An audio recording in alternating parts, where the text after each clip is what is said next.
Next Up podcast. Have you ever heard of the Next Up podcast, Jordan? I mean, not until this week, no. Yeah. So I know I sent you something with Cade in it, and he kind of went through his whole high school career into his college career, and then kind of all the way through, right? So what? I mean, at the end of the day, uh, Adam Brennan is the Next Up podcast host. He did a podcast with the what did they called themselves the Avengers last year, the defensive line, Yeah, right? yeah. So he did a podcast with Cade Klubnik, right? Um, and Cade talked about his relationship with DJ and what he thought about DJ and kind of you know what transpired between him and DJ as far as relationship and as far as just being people that played on the same team basically. So he talked about his transition to college and it not being you know basically it not being anything other than it's harder than high school basically, right? So um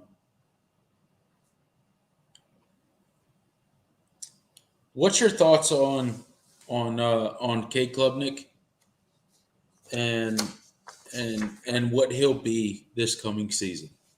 Like you're like, so if somebody were to tell you like, hey, if you were to guess what Cade Klubnik's sophomore season would look like, what would it be? Well, hopefully, the hope is. Yeah, of Um, course. Yeah. I think the hope and and this is it's not even. I don't think it's a pipe dream. It's attainable. I think the hope should be that Cade is one of the top quarterbacks in the ACC of this season. And I think for all the reasons that I I believe Garrett Riley is a great coordinator will Yep. be the reason that Cade is successful. Absolutely. Being better at being better in situational play calling, being able to scheme guys open, Hmm. making it simple and easy for the players to learn. The less thinking and more allowing your guys to be athletes. Uh, Right. Yep. Stuff like that. And I think that by proxy is going to allow Cade to um, really have his have the best year possible. And so I think the expectation. I don't think he's obviously Jordan Travis and Drake May are kind of considered the top two in the conference right now. But I think Cade has a chance to be So up there yeah. as well So if let me Garrett let me Riley is as advertised and the offense yeah gels let the way me let me we all ask hope. you this. I know Garrett Riley's offense and all that kind of stuff and Drake May. So Drake May in the ACC conference. What will you classify Drake May as? Like Like like his standing, like what is like yeah, like ranking. coming off of last season, uh, what would you classify Drake May as? I mean, I think he's the best quarterback in the conference, probably. Okay, okay, Or yeah, maybe one A and Jordan Travis one B, but I think those are the two. Those and I'd hear arguments for why Jordan Travis should be one. I think Drake May has the better NFL upside, but as right. far as just So within the conference, let's yeah. talk about Drake May. Let's talk about Jordan Travis. Right. What are the big differences between those quarterbacks, in your opinion? Well, just I mean, they're just very different and honestly, they're not that different. I think they're both, especially recently Just with like Jordan if Travis. okay, so let me ask you this: what which one would you take if Which you one were would I take? Ooh, that's tough. starting a team today? Which one would you take Ooh. Um, and why? I'd lean Drake May, but I Okay, think just because of I why? think Drake May has the more. I think he has the better arm, but Okay, yep, the thing that impresses me about Jordan Travis is, especially this past season, I think just his progression over his career. I think he's had one of the more incredible developments over the course of his career that I've seen from a quarterback in a long time. He okay, as someone that's he's a former transfer quarterback. He came off the bench at Louisville. I remember he came in for Malik Cunningham at the end of the Louisville game in man was that 2018? My mm-hmm, at the mm-hmm, I think I think it was 2018. yeah, That 77-16 game. yes, I remember Jordan Travis coming off the bench and playing. Or no, that was Malik Cunningham. Malik Cunningham was the one that came off the bench. Jordan Travis was on the bench as a quarterback, but I knew of him.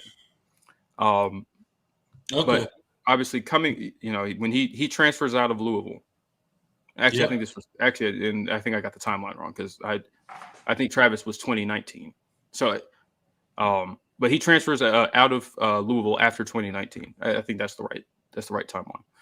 And he comes to Florida State. He's a guy that's raw. He's well he's well liked for his athletic ability. Just a really strong athlete. Had a lot to learn as a passer, and that 2020 COVID season, he was kind of um, he was fighting uh, he was having to win his job from a less than 100% Mackenzie Milton, if you remember that name. Former UCF quarterback who had transferred in, had that horrific injury, was able to come back. And that Florida State team struggled. And he never really went into the season as the starter. I remember that Notre Dame game. He gets hurt. Mackenzie Milton comes in, almost leads a comeback, and allows them to win the game. And I was like, I was never that impressed. I knew he was really great with his legs. That was what made that offense work, and that was his best quality. And then he eventually went. When it's clear that Mackenzie Milton isn't the same guy he was. They bring back Jordan Travis, and Florida State, especially in Mike Norvell's first year, they really had to rely on the QB run game and their run game in general. They really had no passing game to speak of. Didn't really have receivers either. And that kind of continued into 2021. But I think in 2021, Jordan Travis he showed some improvements and he showed some flashes of being great. But I really think this past season really kind of opened my eyes, and I think it speaks to a lot to Mike Norvell as a play caller, and also Kenny Dillingham, who's now at Oregon, not Oregon, Arizona State, and I think they did a really good job of developing him in that system. And so now I think this past season, I think Jordan Travis was one of the more impressive passers in all of college football. And for a guy that wasn't really that highly thought of as a passer, just to see his progression from from 2020 to now, it's been pretty incredible. And so I would lean Drake May because of the NFL upside. I think he can make all the throws that you need him to make. And he also, while he's not as athletic as Jordan Travis, he's a threat with his legs as well. I don't know, man. Jordan Travis is a really great player, and so those are some really. It's kind of hard to ask who I would take, right.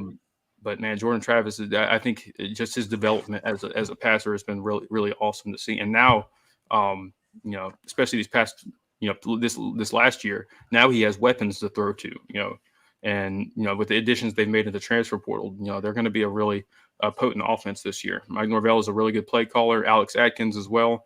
That offensive line is improving. So I know that was a really long-winded answer, but kind of hard to. I didn't want to, just kind of ignore Jordan Travis, and I'll take Drake May. But I think those should be the top two, and you consider the top two in the conference going into this season. Absolutely. And hopefully Cade is up there by the end. Look, I'm trying to say Cade will be up there by the end of the season. All right, I like it. All right, Cade will be up there. I'll join you on that train. We're Cade 100% will be up there. Will Shipley will be up there.